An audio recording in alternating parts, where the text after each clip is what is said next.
Resolution എന്താണ് എന്ന് നമുക്ക് നോക്കാം. റെസൊല്യൂഷന്റെ ഡെഫിനിഷൻ എന്താണ്? റെസൊല്യൂഷൻ ഇവിടെ പറയുന്നത് smallest detectable change in input എന്നുള്ളതാണ് ഇവിടെ ഈ പറയുന്നത്. അതായത് ഇൻപുട്ടിനകത്ത് എന്തെങ്കിലും ഒരു ചേഞ്ച് വരുത്തുകയാണെന്നുണ്ടെങ്കിൽ, അതായത് നമുക്ക് ആ ഔട്ട്പുട്ടിനകത്ത്, അതാണ് ഡിറ്റക്റ്റബിൾ ചേഞ്ച് എന്ന് പറയുന്നത്. ഔട്ട്പുട്ടിനകത്ത് ഒരു ചേഞ്ച് വരുന്നതിന് ഇൻപുട്ടിൽ കൊടുക്കേണ്ടിയ ഏറ്റവും ചെറിയ ചേഞ്ച്, അതായത് അതിൽ താഴെ ഒരു ചേഞ്ച് ഒരു പക്ഷേ ഇൻപുട്ടിൽ വന്നു കഴിഞ്ഞാൽ ഒരു ഔട്ട്പുട്ടിനകത്ത് ഒരു ചേഞ്ച് അത് ഡിറ്റക്ട് ചെയ്തില്ല, അല്ലെങ്കിൽ ഔട്ട്പുട്ടിൽ ഒരു ചേഞ്ച് വരില്ല എന്നുള്ളത് നമ്മൾ മനസ്സിലാക്കാം. അപ്പൊ അത്തരമുള്ള ഒരു ചേഞ്ചിനെയാണ് റെസൊല്യൂഷൻ എന്ന് പറയുന്നത്. അപ്പൊ ഇത് തന്നെയാണ് നമ്മുടെ കഴിഞ്ഞ പരീക്ഷയിൽ, അതായത് 2023 നടന്ന പരീക്ഷയിലെ ആദ്യത്തെ ചോദ്യം ഇതിനെ ബേസ് ചെയ്തുകൊണ്ടായിരുന്നു. അപ്പൊ ഇവിടെ ചോദ്യം ഇതാണ്, ഞാൻ ജസ്റ്റ് ഒന്ന് കാണിച്ചു തരാമത്. The smallest change in measured variable to which an instrument will respond is called. നമുക്ക് തന്നിരുന്ന ഓപ്ഷൻസ് ഇതായിരുന്നു: സെൻസിറ്റിവിറ്റി, റിപ്പീറ്റബിലിറ്റി, പ്രിസിഷൻ, റെസൊല്യൂഷൻ. അപ്പൊ ഇതെല്ലാം നമുക്ക് ഇൻസ്ട്രുമെന്റ്സിന്റെ സവിശേഷതകളായിട്ട് പഠിക്കേണ്ട സംഗതികൾ തന്നെയാണ്. അപ്പം ഇവിടെ ഇതിന്റെ ആൻസർ റെസൊല്യൂഷൻ എന്നാണ് ഇതിന്റെ ഈ ഒരു ആൻസർ വരിക. അപ്പം നമുക്ക് ആ ഒരു ചോദ്യങ്ങൾ ഏത് തരത്തിൽ ആ ഒരു ഡെഫിനിഷൻ ലെവലിലും ഒക്കെ നമുക്ക് ഇവിടെ ക്വസ്റ്റ്യൻസ് വരുന്നതായിട്ട് നമുക്ക് കാണാം. So let's continue. ഈ ഒരു റെസൊല്യൂഷൻ കൃത്യമായിട്ട് നമുക്ക് ഒന്ന് മനസ്സിലാക്കി എടുക്കാം. അപ്പോ റെസൊല്യൂഷൻ ഒരു ഫണ്ടമെന്റൽ ആയിട്ടുള്ള ഒരു സവിശേഷത അല്ലെങ്കിൽ ഒരു ക്യാരക്ടറിസ്റ്റിക്സ് ആണ്. ഈ ഒരു ക്യാരക്ടറിസ്റ്റിക് ഡിഫൈൻ ചെയ്യുന്നത് ആ ഒരു ഫൈനസ്റ്റ് ആയിട്ടുള്ള ആ ഒരു level of detail that a measuring instrument can distinguish. ആ മെഷറിംഗ് ഇൻസ്ട്രുമെന്റിന് തിരിച്ചറിയാൻ കഴിയുന്ന ഏറ്റവും ഫൈൻ ആയിട്ടുള്ള ആ ഒരു ലെവൽ ഓഫ് ഡീറ്റെയിലിനെയാണ് റെസൊല്യൂഷൻ എന്ന് പറയുന്നത്. അപ്പൊ കൃത്യമായിട്ട് പറയാനാണെങ്കിൽ resolution refers to the smallest change in the measured quantity. അത് തന്നെയാണ് നമ്മുടെ ക്വസ്റ്റ്യനിൽ തന്നിരുന്ന അതേ വേർഡ്സ് ആണത്. It is the smallest change in the measured quantity. Measured ക്വാണ്ടിറ്റിയിൽ വരുന്ന ആ ഒരു ഏറ്റവും ചെറിയ change that produces a detectable change in the instrument's output. അപ്പൊ ആ ഒരു ഔട്ട്പുട്ടിനകത്ത്, അതായത് നമ്മൾ കൊടുക്കുന്ന ഇൻപുട്ടിനകത്ത് നമ്മൾ എത്രയാണോ ഏറ്റവും ചെറിയ ചേഞ്ച് അവിടെ കൊടുക്കേണ്ടി വരുന്നത്, അതിന്റെ ഔട്ട്പുട്ടിൽ ഒരു വ്യത്യാസം കാണിക്കുന്നതിന് അതാണ് റെസൊല്യൂഷൻ എന്ന് പറയുന്നത്. അപ്പൊ ഈ ഒരു കോൺസെപ്റ്റ് നമുക്കൊന്ന് ക്ലിയർ ആയിട്ട് മനസ്സിലാക്കുന്നതിന് വേണ്ടിയിട്ട് നമ്മളൊന്ന് ഇമാജിൻ ചെയ്യുക. അതായത് നമ്മൾ ആ ഒരു ക്വാണ്ടിറ്റി മെഷർ ചെയ്യുകയാണ്, ആൻഡ് ആ ഒരു ക്വാണ്ടിറ്റി വളരെ ഗ്രാജുവൽ ആയിട്ട് മാറുന്നു എന്ന് വിചാരിക്കുക. അപ്പൊ അങ്ങനെ വരുമ്പം ഹൈ റെസൊല്യൂഷൻ ഉള്ള ഒരു ഇൻസ്ട്രുമെന്റ് ആണെങ്കിൽ it will be able to detect even the smallest variations. ആ ചെറിയ വേരിയേഷൻസ് പോലും അതിനെ ഡിറ്റക്ട് ചെയ്യാനായിട്ട് സാധിക്കും. അപ്പൊ അങ്ങനെ വരുമ്പോ ആ ഒരു എന്താ പറയേണ്ടത്, ടെസ്റ്റ് ചെയ്യുന്ന അല്ലെങ്കിൽ ആ ഒബ്സർവ് ചെയ്യുന്ന വ്യക്തിക്ക് ശരിക്കും ഒരു സട്ടിൽ ഡിഫറൻസ് അവിടെ നോട്ടീസ് ചെയ്യാനായിട്ട് കഴിയും ബിറ്റ്വീൻ ദ സക്സസീവ് റീഡിങ്സ് എന്നുള്ളതാണ്. ഇനി നേരെ മറിച്ച് ലോ റെസൊല്യൂഷൻ ഉള്ള ഒരു ഇൻസ്ട്രുമെന്റ് ആണെങ്കിൽ എന്താണ്, will show changes only when the variation becomes relatively larger. അപ്പോ ലോ ആണ് റെസൊല്യൂഷൻ എങ്കിൽ നമ്മൾ ഇൻപുട്ടിൽ കൊടുക്കുന്ന ചേഞ്ച് റിലേറ്റീവ്ലി ഒരു ലാർജ് ചേഞ്ച് അവിടെ വന്നുവെങ്കിൽ മാത്രമേ അതിന്റെ ഔട്ട്പുട്ടിൽ അതൊരു വ്യതിയാനം കാണിക്കുകയുള്ളൂ. അപ്പൊ ഈ ഒരു സെൻസിൽ നമ്മൾ നോക്കുമ്പം റെസൊല്യൂഷൻ ശരിക്കും എന്താണ് പ്രസന്റ് ചെയ്യുന്നത്? അത് പ്രസന്റ് ചെയ്യുന്നത് is the limit of discrimination. Discrimination എന്ന് പറഞ്ഞാൽ ആ ഒരു വ്യത്യാസം കാണിക്കാൻ കഴിയുന്നതിലുള്ള ആ ഒരു ലിമിറ്റിനെയാണ് ഇവിടെ ശരിക്കും ഇത് സൂചിപ്പിക്കുന്നത്. അപ്പൊ ഇവിടെ ലിമിറ്റ് എന്ന് പറയുമ്പോൾ ദ സ്മോളസ്റ്റ് ഡിഫറൻസ്, ഏറ്റവും ചെറുതാണ്. അപ്പൊ ഈ ഒരു ലിമിറ്റിൽ താഴെ പോവുകയാണെന്നുണ്ടെങ്കിൽ അതിന് ഒരുപക്ഷെ ഡിറ്റക്ട് ചെയ്യാനായിട്ട് കഴിയില്ല എന്നുള്ളത്. അപ്പോ വളരെയധികം മീനിങ് ആയിട്ട് ഒരു ഇൻസ്ട്രുമെന്റിന് റെക്കഗ്നൈസ് ചെയ്യാൻ കഴിയുന്ന ആ ഒരു smallest difference in the measured quantity ആണ് ആ ഒരു ലിമിറ്റ് ഓഫ് ഡിസ്ക്രിമിനേഷൻ എന്ന് പറയുന്നത്. നമ്മൾ ഡിജിറ്റൽ ഇൻസ്ട്രുമെന്റ്സ് എടുക്കുകയാണെന്നുണ്ടെങ്കിൽ റെസൊല്യൂഷന്റെ കാര്യം എടുത്താൽ അത് that is directly related to the number of digits അല്ലെങ്കിൽ bits used in the display, അല്ലെങ്കിൽ ആ ഒരു പ്രോസസ്സിംഗ് സിസ്റ്റത്തിൽ ഉപയോഗിച്ചിരിക്കുന്ന ബിറ്റ്സ്, അതുമായിട്ട് ഡയറക്ട്ലി അത് റിലേറ്റഡ് ആണ് അല്ലെ. ആ ഒരു എത്ര ഡിജിറ്റ്സ് ആണ് അവിടെ അത് ഡിസ്പ്ലേയിൽ കാണിക്കുന്നത്, അതനുസരിച്ചാണ് അതിന്റെ ആ ഒരു ഔട്ട്പുട്ട് നമുക്ക് അവിടെ കിട്ടുക. ഇപ്പൊ ഉദാഹരണത്തിന് ഒരു ഇൻസ്ട്രുമെന്റിനകത്ത് എന്താ പറയേണ്ടത് കൂടുതലാണ് അതിന്റെ ഡിസ്പ്ലേ ഡിജിറ്റ്സ് എങ്കിൽ, അപ്പൊ കൂടുതൽ ഡിജിറ്റ്സ് അവിടെ വരുവാണെന്നുണ്ടെങ്കിൽ അതിനെന്താണ് ചെറിയ ചെറിയ ഇൻക്രിമെന്റുകൾ പോലും അതിന് ഡിറ്റക്ട് ചെയ്യാനായിട്ട് കഴിയും അല്ലെ. അപ്പൊ ആ ഒരു മെഷേർഡ് വാല്യൂവിൽ വരുന്ന ചെറിയ ചെറിയ ചേഞ്ചസിനെ പോലും അതിനിവിടെ ഡിറ്റക്ട് ചെയ്യാനായിട്ട് സാധിക്കും. അപ്പൊ അങ്ങനെയാണ് നമ്മൾ അതിന്റെ ആ ഒരു ഫൈൻ ഡീറ്റെയിൽസ് നമുക്ക് ലഭ്യമാകുന്നു എന്ന് പറയാം. അപ്പൊ ഈ പ്രക്രിയ എന്ന് പറയുന്നത് ഒരു ഇൻസ്ട്രുമെന്റിന്റെ എബിലിറ്റി ആയിട്ട് നമ്മൾ കണക്കാക്കുന്നത്. അതായത് to divide the measurement range into larger number of discrete steps. പറഞ്ഞത് മനസ്സിലായോ? അപ്പൊ ഡിജിറ്റൽ ഇൻസ്ട്രുമെന്റ്സിനെ സംബന്ധിച്ചിടത്തോളം ഇത് ആ ഒരു ഇൻസ്ട്രുമെന്റിന്റെ കഴിവായിട്ട് കണക്കാക്കുന്ന, അല്ലെങ്കിൽ ആ ഒരു ഇൻസ്ട്രുമെന്റിൽ ബിൽറ്റ് ഇൻ ചെയ്തിട്ടുള്ള ഒരു എബിലിറ്റിയാണ്. അതായത് ആ ഒരു മെഷേർഡ് റേഞ്ചിനെ, എന്താണോ ആ മെഷേർഡ് റേഞ്ച് അതിനകത്ത് വരുന്നത്, അതിനെ larger number of discrete steps ആയിട്ട് ഡിവൈഡ് ചെയ്ത് എടുക്കുക. അതിനുള്ള ആ ഒരു ശേഷി അതിനുണ്ട് എന്നുള്ളത്. ഇനി നമ്മൾ അനലോഗ് ഇൻസ്ട്രുമെന്റ്സിന്റെ കാര്യം നോക്കുകയാണെന്നുണ്ടെങ്കിലോ അതിന്റെ ആ ഒരു resolution actually depends on the spacing. ആ സ്കെയിൽ ഡിവിഷൻസിനുള്ള ആ ഒരു സ്പേസിംഗ് അനുസരിച്ച് വരുന്നത് and the ability of the observer to interpret pointer position accurately. അപ്പോ ആ ഒരു സ്പേസിംഗ്, അതായത് ഒരു മാർക്കിങ്ങിൽ നിന്ന് മറ്റൊരു മാർക്കിങ്ങിലേക്കുള്ള ആ ഒരു സ്പേസിംഗ് അവിടെ വരുന്നുണ്ടല്ലോ, ആ ഒരു സ്പേസിംഗ് ഡിപ്പെൻഡ് ചെയ്തിരിക്കും. അതേപോലെ ആ സ്പേസിംഗ് മാത്രമല്ല, ആ ഒരു റീഡിംഗ് എടുക്കുന്ന അല്ലെങ്കിൽ ആ ഒബ്സർവ് ചെയ്യുന്ന വ്യക്തിക്ക് ആ ഒരു പോയിന്റർ പൊസിഷൻ എവിടെയാണെങ്കിലും അത് ആക്യുറേറ്റ് ആയിട്ട് റീഡ് ചെയ്യാനുള്ള ആ ഒരു വ്യക്തിയുടെ കഴിവും കൂടെ അനുസരിച്ച്, അതായത് that person should be trained എന്നുള്ളതാണ് അതിന് വേണ്ടിയിട്ട് പറയുന്നത്. അപ്പൊ ഫൈനർ ആയിട്ടുള്ള സ്കെയിൽ മാർക്കിങ്സ് ആക്ച്വലി ആൻഡ് അതേപോലെ ക്ലിയർ ആയിട്ടുള്ള പോയിന്റർ മൂവ്മെന്റും കൂടെ അവിടെ ഉണ്ടാകുമ്പോഴത്തേക്ക് that will enhance the observer's ability to distinguish small changes. അപ്പൊ കൃത്യമായിട്ടുള്ള ആ ഒരു സ്കെയിൽ മാർക്കിങ്സ് അവിടെ ഉണ്ടാകണം.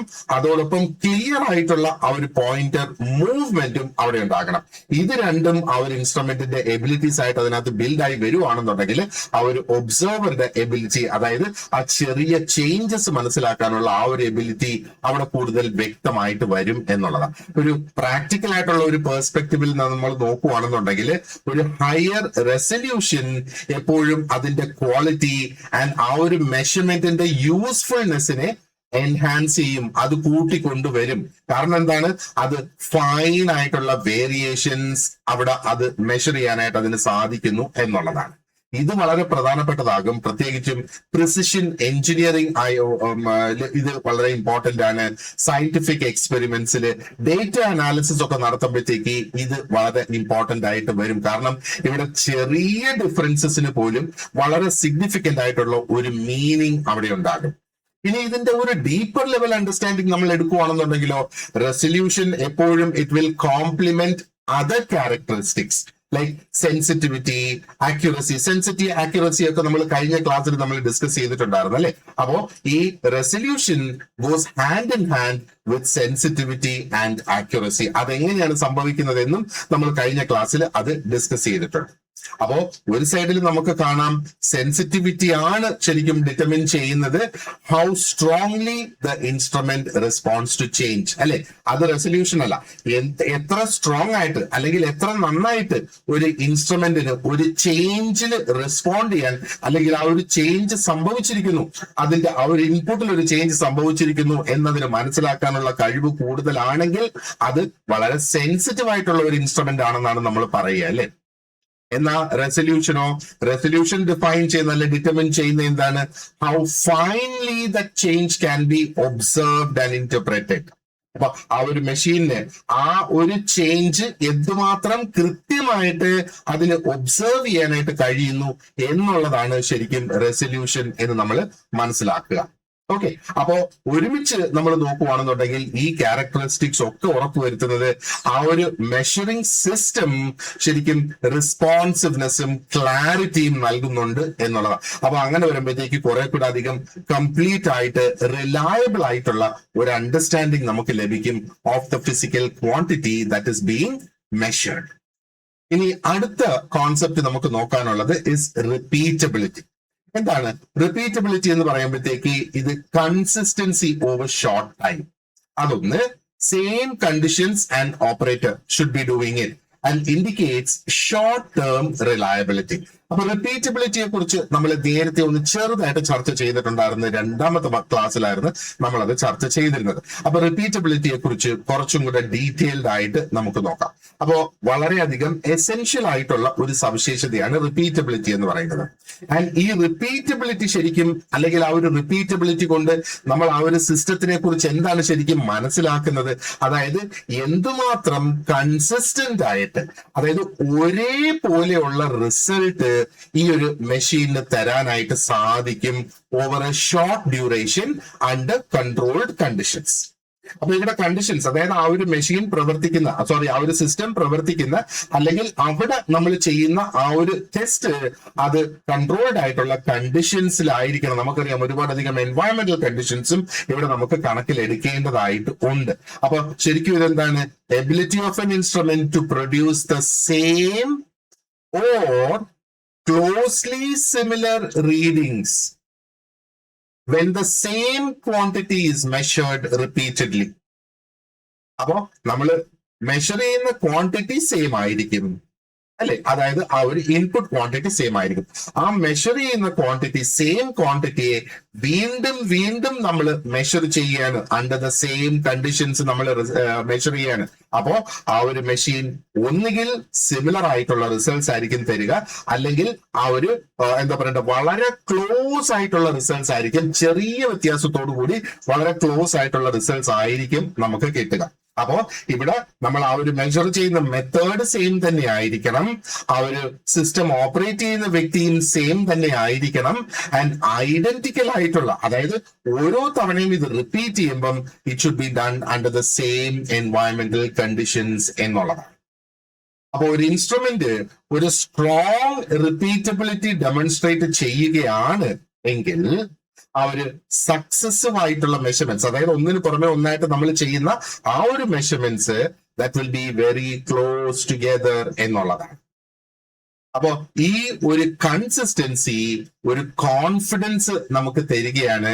അതായത് ആ ഒരു ഇൻസ്ട്രുമെന്റിന്റെ ബിഹേവിയർ എന്ന് പറയുന്നത്, പ്രത്യേകിച്ച് അത് റുട്ടീനായിട്ട് നമ്മൾ ഉപയോഗിച്ച് വരുമ്പം അത് സ്റ്റേബിൾ ആയിട്ടുള്ള ഒരു ബിഹേവിയർ എക്സിബിറ്റ് ചെയ്യും. ആൻഡ് അതിന്റെ ആ ഒരു രീതി നമുക്ക് പ്രെഡിക്റ്റബിൾ ആണ്, അല്ലെങ്കിൽ നമുക്ക് പ്രെഡിക്റ്റ് ചെയ്യാൻ കഴിയുന്നതാണ്. അപ്പൊ അങ്ങനെ വരുമ്പം ആ ഒരു മെഷീനെ നമുക്ക് വിശ്വസിക്കാം എന്നുള്ളതാണ് ഇവിടെ നമ്മൾ മനസ്സിലാക്കേണ്ടത് അല്ലെ. അപ്പൊ പ്രാക്ടിക്കൽ മെഷർമെന്റ് സിനാരിയോസ് നമ്മൾ നോക്കുകയാണെന്നുണ്ടെങ്കിലോ ഇത്തരത്തിലുള്ള സ്റ്റെബിലിറ്റി ഈസ് ഹൈലി വാല്യുബിൾ. കാരണം എന്താണ്, അത് എഞ്ചിനീയേഴ്സിനെയും ടെക്നീഷ്യൻസ് ആയിരുന്നാലും ശരി തന്നെ അവർക്ക് ആ ഒരു ഇൻസ്ട്രുമെന്റില് ഡിപ്പെൻഡ് ചെയ്യാനായിട്ട് സാധിക്കും.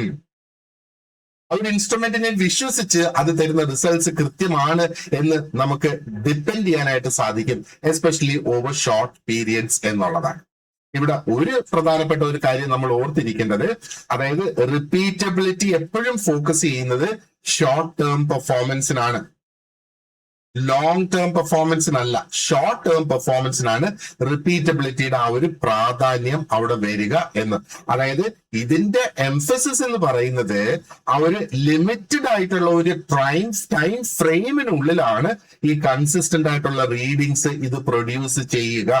അപ്പൊ ഇവിടെ ടെമ്പറേച്ചർ, ഹ്യൂമിഡിറ്റി ആൻഡ് ആ ഒരു ഇൻസ്ട്രുമെന്റിന്റെ സെറ്റപ്പ് ഒക്കെ അൺചേഞ്ച്ഡ് ആയിട്ട്, അതിനകത്ത് ഒരു വ്യത്യാസവും ഒരു മാറ്റവും വരുത്താതെ അത് അതേ കണക്ക് നിലനിർത്തണം റിപ്പീറ്റഡ് ആയിട്ടുള്ള ആ ഒരു മെഷർമെന്റ്സിനകത്ത്. ഇനി ഇതിന്റെ ഒരു കോൺസെപ്ച്വൽ സ്റ്റാൻഡ് പോയിന്റിൽ നിന്ന് നമ്മൾ നോക്കുകയാണെന്നുണ്ടെങ്കിൽ repeatability serves as A measure of short term reliability.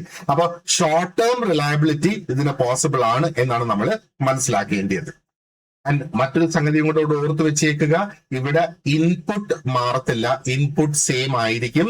അപ്പോ ആ റിപ്പീറ്റഡ്ലി ചെയ്യുന്നതിനകത്ത് എന്താ പറയേണ്ടത്, അതിന്റെ ഔട്ട്പുട്ട് ഒന്നുകിൽ സെയിം ആയിരിക്കും, അല്ലെങ്കിൽ ചെറിയ വ്യത്യാസത്തോടു കൂടി അത് കാണിക്കും എന്നുള്ളതാണ്. ലാബോറട്ടറി എക്സ്പെരിമെന്റ്സിലായിരുന്നാലും ക്വാളിറ്റി കൺട്രോളിന്റെ പ്രോസസ്സിലായിരുന്നാലും റിപ്പീറ്റഡ് ആയിട്ടുള്ള ടെസ്റ്റിംഗ് വരേണ്ട ചില പ്രൊസീജിയേഴ്സിലൊക്കെ, അല്ലെങ്കിൽ മൾട്ടിപ്പിൾ റീഡിങ്സ് എടുക്കണം, ആ ഒരു കൺസിസ്റ്റൻസി വെരിഫൈ ചെയ്യുന്നതിന് വേണ്ടി മൾട്ടിപ്പിൾ ആയിട്ടുള്ള റീഡിങ്സ് എടുക്കേണ്ട ആ ഒരു സാഹചര്യമൊക്കെ വരുമ്പോൾ ഇത് വളരെയധികം ഹെൽപ്ഫുൾ ആണ് എന്ന് നമ്മൾ മനസ്സിലാക്കുക.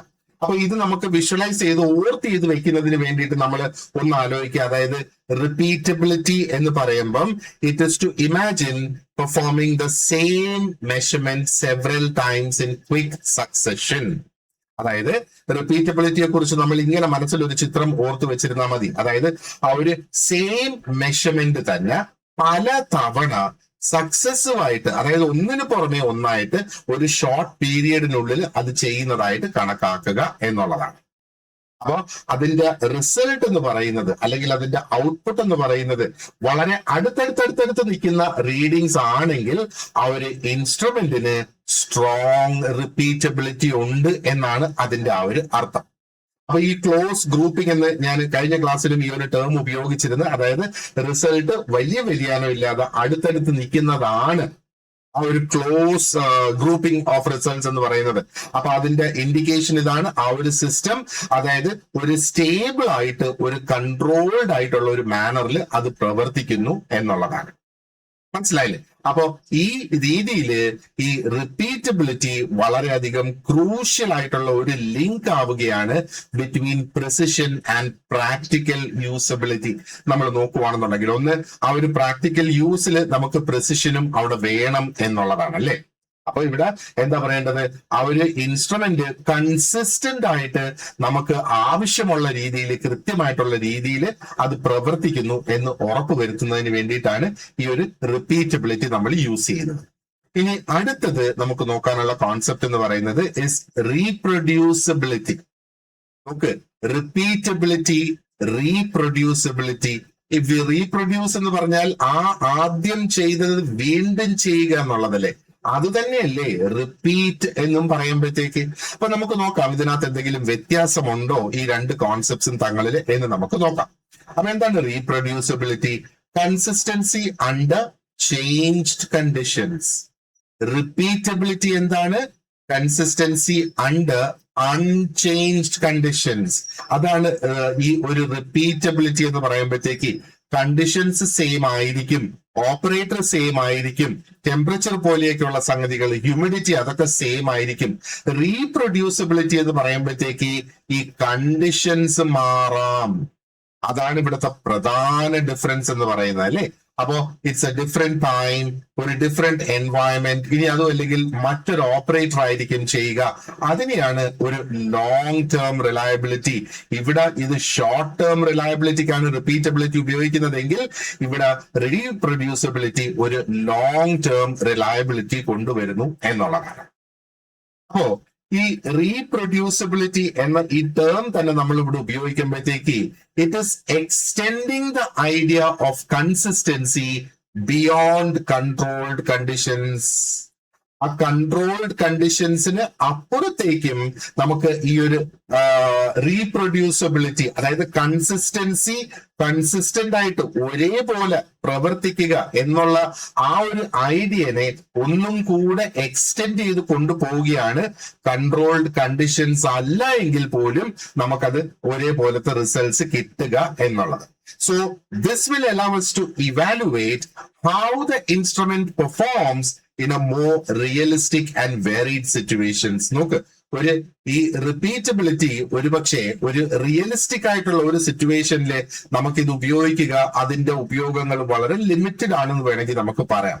എന്നാ എന്താ പറയേണ്ടത്, ഒരു ലീഗൽ മെട്രോളജി ഇൻസ്പെക്ടർ എന്ന തസ്തികയിൽ ഒരു പക്ഷെ നമ്മൾ പ്രവർത്തിക്കുന്ന ആ ഒരു സമയത്ത് നമുക്ക് റീപ്രൊഡ്യൂസിബിലിറ്റി ആയിരിക്കും ഒരു പക്ഷേ അവിടെ കൂടുതൽ ഉപയോഗിക്കാനായിട്ട് സാധിക്കുക, അല്ലെങ്കിൽ ഉപയോഗിക്കേണ്ടതായിട്ട് വരിക. So what is reproducibility? ഒന്നും കൂടെ പറയാം. It refers to the degree of agreement among measurements when the same quantity is measured under different conditions. അപ്പോ റീപ്രൊഡ്യൂസിബിലിറ്റിയെ നമ്മൾ ഒരു ഡിഗ്രി ആയിട്ട് റെപ്രസെന്റ് ചെയ്യുന്നു. അപ്പോ it is what the degree of agreement among measurements. നമ്മൾ ആ വീണ്ടും വീണ്ടും എടുക്കുന്ന മെഷർമെന്റ്സ് എന്തുമാത്രം ഒന്നൊന്നിനോട്, അതായത് അടുത്തടുത്തടുത്തടുത്ത് എടുക്കുന്ന മെഷർമെന്റ്സ് എന്തുമാത്രം സാമ്യമുണ്ട് അത് 50% സാമ്യമുണ്ട്, 100% സാമ്യമുണ്ട്, 75% സാമ്യമുണ്ട്. ആ രീതിയിൽ ഒന്ന് ചിന്തിച്ചു നോക്കിയേ. അപ്പോ ആ ഒരു സെയിം ക്വാണ്ടിറ്റി തന്നെ നമ്മൾ പല കണ്ടീഷൻസിൽ അത് അത് അത് അത് വീണ്ടും വീണ്ടും മെഷർ ചെയ്യുമ്പം എന്തുമാത്രം എന്താ പറയേണ്ടത് ഡിഗ്രി ഓഫ് എഗ്രിമെന്റ് അത് അവിടെ കാണിക്കുന്നു എന്നുള്ളതാണ്. ഇത് വ്യത്യസ്തമായ സമയങ്ങളിൽ ചെയ്യുന്നതാകാം, ഒരു പക്ഷേ ഡിഫറെന്റ് ഓപ്പറേറ്റേഴ്സ് ചെയ്യുന്നതാകാം, ഇനി അതും അല്ലെങ്കിൽ ഡിഫറെന്റ് എൻവയറമെന്റൽ സെറ്റിംഗ്സിൽ ഇത് ചെയ്യുന്നതും ആകാം. ഇനി നമ്മൾ പ്രാക്ടിക്കൽ ആയിട്ടുള്ള എഞ്ചിനീയറിംഗ് അല്ലെങ്കിൽ സയന്റിഫിക് വർക്ക് എടുത്ത് നമ്മൾ നോക്കുക. അപ്പം മെഷർമെന്റ്സ് റെയർലി ഒക്കെ അണ്ടർ പെർഫെക്റ്റ്ലി ഐഡന്റിക്കൽ കണ്ടീഷൻസ് അല്ലെ. അപ്പൊ നമ്മൾ പ്രാക്ടിക്കലി നമ്മൾ ഇത് ഉപയോഗിക്കുമ്പോഴത്തേക്ക് ആ പെർഫെക്റ്റ്ലി ഐഡിയൽ കണ്ടീഷൻസ് ആയിരിക്കില്ല വീണ്ടും വീണ്ടും ഒരു പക്ഷേ നമ്മൾ മെഷർ ചെയ്യുന്നത്. കാരണം ഇൻസ്ട്രുമെന്റ്സ് നമ്മൾ ഉപയോഗിക്കുന്നത് ഇറ്റ് വുഡ് ബി ഹാൻഡിൽഡ്, പല ഷിഫ്റ്റിലുള്ള വ്യക്തികൾ അത് ഹാൻഡിൽ ചെയ്യും, വ്യത്യസ്തമായ ആൾക്കാർ അത് ഹാൻഡിൽ ചെയ്യും.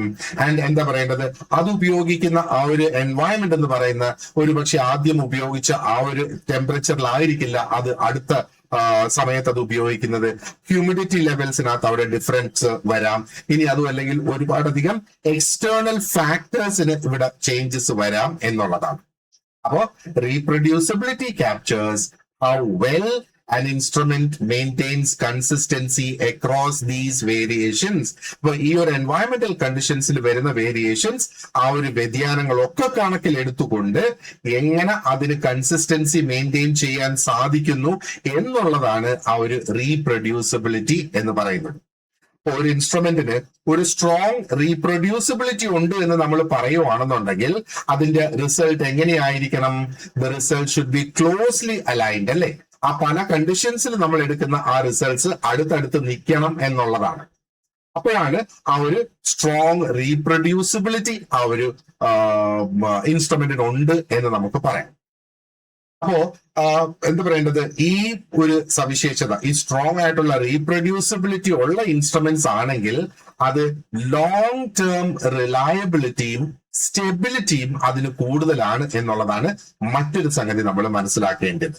അപ്പോ ലോങ് ടേം റിലയബിലിറ്റിയും സ്റ്റെബിലിറ്റിയും ഉണ്ടെന്ന് പറഞ്ഞാൽ അതിന്റെ പിന്നിൽ അർത്ഥം എന്താണ്? ആ ഒരു performance actually remains dependable over time. ആ ഒരു മെഷീന്റെ പെർഫോമൻസ് ഓവർ ടൈം നമുക്ക് അത് എത്ര കുറെ നാള് വരെ നമുക്ക് അതിനെ ഡിപ്പെൻഡ് ചെയ്യാം.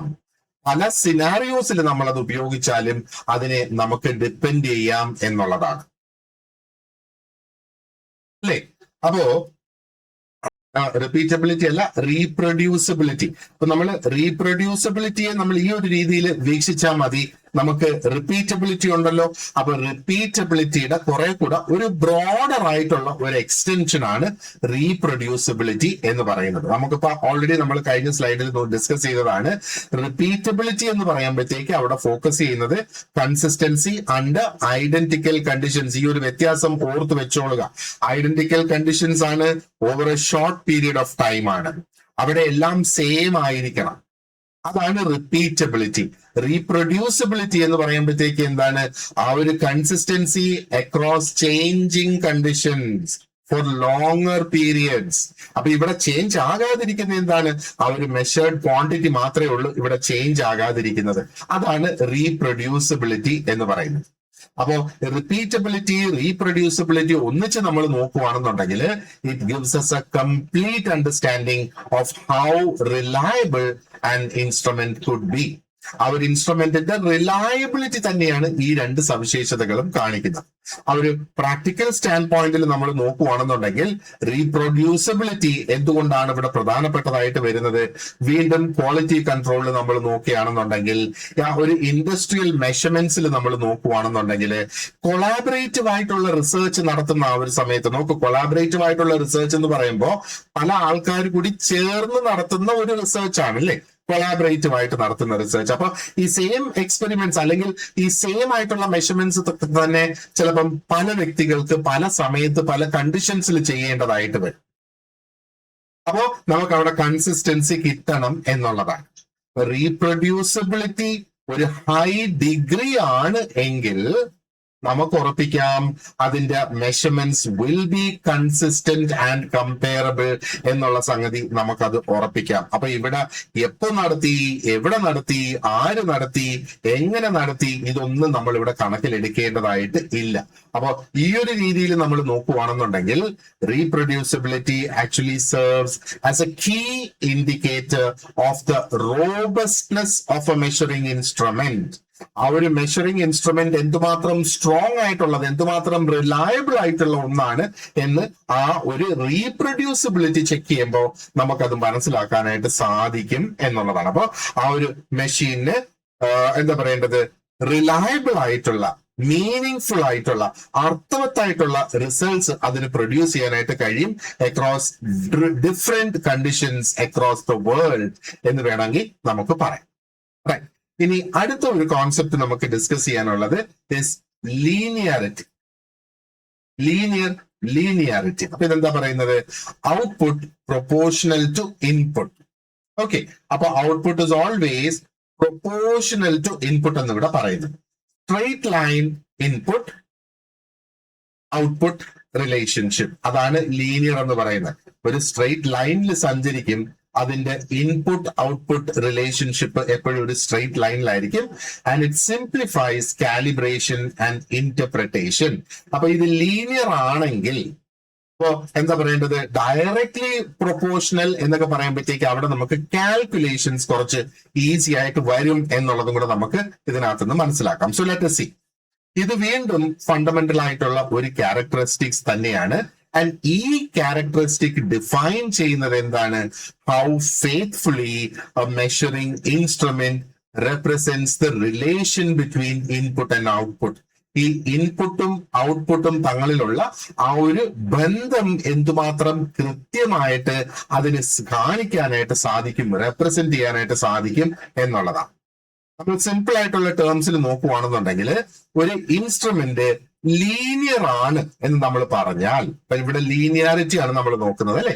അപ്പൊ ഒരു ഇൻസ്ട്രുമെന്റ് ലീനിയർ ആണ് എന്ന് നമ്മൾ പറയുവാണെന്നുണ്ടെങ്കിൽ അതിന്റെ ഔട്ട്പുട്ട് എന്ന് പറയുന്നത് it is directly and proportionally with the input. It will always be directly proportional with the input at all operating ranges. ഏത് റേഞ്ച് നമ്മൾ ഓപ്പറേറ്റിംഗിന് വേണ്ടിയിട്ട് എടുത്തിരുന്നാലും അതിന്റെ ആ ഒരു എൻറ്റയർ റേഞ്ച് ഉണ്ടല്ലോ, ഓപ്പറേറ്റിംഗ് റേഞ്ച് ഉണ്ടല്ലോ, അതിന്റെ ആ ഒരു സ്കെയിൽ എന്ന് നമ്മൾ പറയുന്നത്, അതിന്റെ എൻറ്റയർ റേഞ്ചില് ഇറ്റ് വിൽ ബി ഔട്ട്പുട്ട്, ആ ഒരു ഇൻപുട്ട് ഔട്ട്പുട്ട് റിലേഷൻ എന്ന് പറയുന്നത് will always be directly proportional എന്നുള്ളത്. അപ്പൊ ഇതൊന്ന് ക്ലിയർ ആയിട്ട് നമുക്കൊന്ന് മനസ്സിലാക്കുന്നതിന് വേണ്ടിയിട്ട് നമ്മളൊന്ന് ഇമാജിൻ ചെയ്യുക, എന്താ പറയേണ്ടത്, ഒരു ഇൻസ്ട്രുമെന്റിന്റെ ഇൻപുട്ട് നമ്മൾ ഈക്വൽ ആയിട്ടുള്ള സ്റ്റെപ്സിൽ അത് ഇൻക്രീസ് ചെയ്യുന്നതായിട്ട് നമ്മളൊന്ന് ഇമാജിൻ ചെയ്യുക. അപ്പൊ ഇതൊരു പെർഫെക്റ്റ്ലി ലീനിയർ ആയിട്ടുള്ള ഒരു ഇൻസ്ട്രുമെന്റ് ആണെങ്കിൽ നമ്മൾ ഈ നടത്തുന്ന ഓരോ സ്റ്റെപ്പിൽ നമ്മൾ നടത്തുന്ന ആ ഒരു ഇൻക്രീസ് ഇൻ ഇൻപുട്ട് ഉണ്ടല്ലോ, അത് ഒരു ഈക്വൽ എമൗണ്ട് ഓഫ് ഇൻക്രീസ് അത് ഔട്ട്പുട്ടിലും അത് പ്രൊഡ്യൂസ് ചെയ്യും എന്നുള്ളതാണ്. ഇനി ഈ ഒരു ഇൻഫർമേഷനെ നമ്മൾ ഈ പറഞ്ഞതുപോലെ ഒരു ഗ്രാഫില് നമുക്ക് എടുത്ത് പ്ലോട്ട് ചെയ്ത് കഴിഞ്ഞാൽ അത് ഒരു സ്ട്രെയിറ്റ് ലൈൻ ആയിരിക്കും അത് അവിടെ റിസൾട്ട് ചെയ്യുക. എങ്ങനെ നമ്മൾ നോക്കിയിരുന്നാലും അത് ഒരു സ്ട്രെയിറ്റ് ലൈൻ ആയിട്ട്, അത് പല രീതിയിൽ നമ്മൾ എടുത്താലും ഒരു സ്ട്രെയിറ്റ് ലൈൻ ആയിട്ടായിരിക്കും അത് അവിടെ വരിക എന്നുള്ളത്. അപ്പോ ഒരു സ്ട്രെയിറ്റ് ലൈൻ നമുക്ക് ഗ്രാഫിൽ പ്ലോട്ട് ചെയ്യാൻ കഴിയുമ്പോഴത്തേക്ക് ശരിക്കും ക്ലിയർ ആയിട്ട് പ്രെഡിക്റ്റബിൾ ആയിട്ടുള്ള ഒരു റെപ്രസെന്റേഷൻ ആണ് നമുക്ക് അവിടെ കിട്ടുക ആ ഒരു ഇൻസ്ട്രുമെന്റിന്റെ ബിഹേവിയറിനെ സംബന്ധിച്ചിടത്തോളം അല്ലെ. അപ്പൊ ഈ ഒരു സ്ട്രെയിറ്റ് ലൈൻ റിലേഷൻഷിപ്പ് നമ്മൾ നോക്കുവാണെന്നുണ്ടെങ്കിൽ ഒരുപാടധികം പ്രാക്ടിക്കൽ അഡ്വാൻറ്റേജസ് ഉള്ളതാണ് ഈ ഒരു ലീനിയർ ആയിട്ട് പ്രവർത്തിക്കുന്ന ആ ഒരു ഇൻസ്ട്രുമെന്റ്. ആദ്യത്തെ അതിന്റെ ആ ഒരു ഗുണം എന്ന് പറയുന്നത് അത് കാലിബ്രേഷനെ വളരെ സ്ട്രെയിറ്റ് ഫോർവേഡ് ആക്കി എടുക്കുന്നു. ഇപ്പൊ കാലിബ്രേഷൻ എന്താണെന്നുള്ളത് ആദ്യത്തെ രണ്ടാമത്തെ ഒക്കെ ക്ലാസ്സിൽ നമ്മൾ ഡിസ്കസ് ചെയ്തിട്ടുണ്ട് അല്ലെ.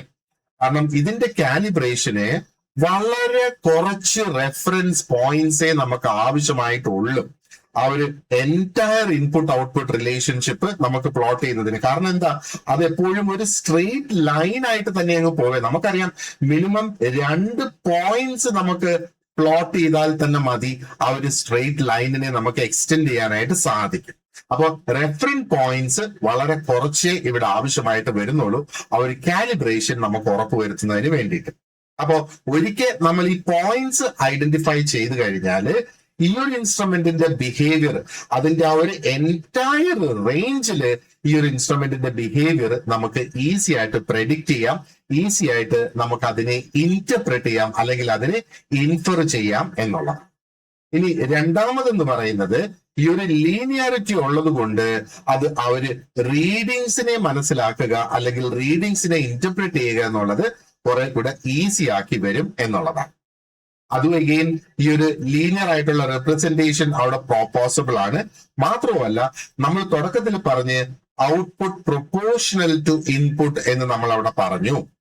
അപ്പൊ ഈ പ്രൊപ്പോർഷണാലിറ്റി അവിടെ നിൽക്കുന്നത് കൊണ്ട് ഒരു ഒബ്സർവർക്ക് വളരെ കോൺഫിഡന്റോട് കൂടി ആ ഒരു ഇൻസ്ട്രുമെന്റിന്റെ ഇൻഡിക്കേഷനിൽ വരുന്ന ചേഞ്ചസിനെ മനസ്സിലാക്കാൻ, റിലേറ്റ് ചെയ്യാനായിട്ട് സാധിക്കും to the actual changes in the measured quantity, അല്ലെ? അപ്പൊ ഈ ഒരു ക്ലാരിറ്റി വളരെ പ്രധാനപ്പെട്ടതായി വരും. എസ്പെഷ്യലി നമ്മൾ എഞ്ചിനീയറിംഗ് ആപ്ലിക്കേഷനിൽ ആ ഒരു പ്രിസൈസ് ആയിട്ടുള്ള ഇന്റർപ്രിട്ടേഷൻ ഓഫ് ഡേറ്റ ആവശ്യമുള്ള സാഹചര്യങ്ങളിൽ ഇത് നമുക്ക് വളരെയധികം ആപ്ലിക്കബിൾ അല്ലെങ്കിൽ ഉപയോഗപ്രദമായിട്ട് വരും.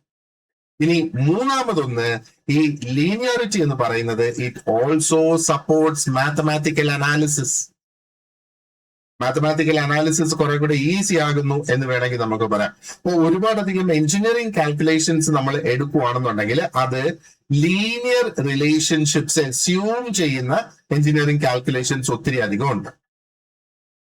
അപ്പോ ഒരു ഇൻസ്ട്രുമെന്റ് ലീനിയർ ആണ് അതിന്റെ ബിഹേവിയർ എങ്കിൽ അതിന്റെ ഔട്ട്പുട്ടിനെ നമുക്ക് ഡയറക്ട്ലി നമുക്ക് ഫോർമുലാസിൽ ഉപയോഗിക്കാം, മോഡൽസിൽ ഉപയോഗിക്കാം, പലതരം കൺട്രോൾ സിസ്റ്റത്തിൽ നമുക്കത് ഉപയോഗിക്കാം. ഒത്തിരി അധികം കോംപ്ലക്സ് ആയിട്ടുള്ള കറക്ഷൻസ് വരുത്താതെ നമുക്കത് ഉപയോഗിച്ച് പോകാനായിട്ട് സാധിക്കും. അപ്പോ ഒരു ബ്രോഡ് ആയിട്ടുള്ള ഒരു പെർസ്പെക്റ്റീവിൽ നമ്മൾ നോക്കുകയാണെന്നുണ്ടെങ്കിൽ ആ ഒരു ലീനിയാരിറ്റി റിഫ്ലക്ട് ചെയ്യുന്നത് ആ ഒരു ഇൻസ്ട്രുമെന്റിന്റെ പ്രെഡിക്റ്റബിലിറ്റി തന്നെയല്ലേ? നമ്മൾ അതിന്റെ ഒരു ബ്രോഡ് സെൻസിൽ നമ്മൾ എടുക്കുമ്പം ആ ഒരു ഇൻസ്ട്രുമെന്റിന്റെ പ്രെഡിക്റ്റബിലിറ്റി തന്നെയാണ് ആ ഒരു ലീനിയർ ആയിട്ടുള്ള ഇൻസ്ട്രുമെന്റ് ശരിക്കും റെപ്രസെന്റ് ചെയ്യുന്നത്, അല്ലെ? അപ്പോ ഒരു ഹൈലി ലീനിയർ ആയിട്ടുള്ള ഇൻസ്ട്രുമെന്റിന്റെ ബിഹേവിയർ എന്ന് പറയുന്നത് വിൽ ബി ഒരു കൺസിസ്റ്റന്റ് ആൻഡ് അണ്ടർസ്റ്റാൻഡിങ് മാനർ ആയിരിക്കും. അതിന്റെ ആ ഒരു കംപ്ലീറ്റ് റേഞ്ചിലും അത് അങ്ങനെ തന്നെയായിരിക്കും പ്രവർത്തിക്കുക. അപ്പൊ യൂസേഴ്സിന് അതിന്റെ ആ ഒരു ഔട്ട്പുട്ടില് വളരെയധികം കോൺഫിഡൻസോട് കൂടി അതിനെ റിലൈ ചെയ്യാനായിട്ട് സാധിക്കും. അപ്പൊ ഈ ഒരു കാരണം കൊണ്ട് തന്നെ നല്ല ഒരു ലീനിയറിറ്റി അച്ചീവ് ചെയ്യുക എന്ന് പറയുന്നത് ഇസ് റിയലി വെരി ഇമ്പോർട്ടൻറ്റ്. അല്ലെങ്കിൽ എസ്പെഷ്യലി ആ ഒരു ഡിസൈൻ സ്റ്റേജിലും ആ ഒരു ഇൻസ്ട്രുമെന്റ്സ്, എന്ത് ഇൻസ്ട്രുമെന്റ് ആണ് നമ്മളിവിടെ ഉപയോഗിക്കേണ്ടത് എന്ന് സെലക്ട് ചെയ്യുന്ന സമയത്തും ഒക്കെ അത് ഒരു ലീനിയർ ഇൻസ്ട്രുമെന്റ് ആണോ എന്നുള്ളത് നോക്കിയിട്ട് നമുക്ക് അതിനെ കൈകാര്യം ചെയ്ത് മുമ്പോട്ട് പോകാനായിട്ട് സാധിക്കും എന്നുള്ളതാണ്, അല്ലെ? അപ്പോ ഈ ഒരു ലെസൺ നമുക്ക് ഇവിടെ വൈൻഡ് അപ്പ് ചെയ്യാം. ഇനി അടുത്ത് നമുക്ക് നോക്കാനുള്ള ത്രെഷോൾഡ്, പിന്നെ ഡെഡ് സോൺ, പിന്നെ ആ ഒരു സ്റ്റാറ്റിക് ക്യാരക്ടറിസ്റ്റിക്സിന്റെ ഇമ്പോർട്ടൻസ്, അതിനുശേഷം നമുക്ക് ഡൈനമിക് ആയിട്ടുള്ള ക്യാരക്ടേഴ്സിലേക്കാണ് പോകേണ്ടത്. അപ്പൊ ഇതുവരെ നമ്മൾ ഡിസ്കസ് ചെയ്ത് വന്നതൊക്കെ ഈ ഇൻസ്ട്രുമെന്റ്സിന്റെ സ്റ്റാറ്റിക് ആയിട്ടുള്ള ക്യാരക്ടറിസ്റ്റിക്സ് ആണ്.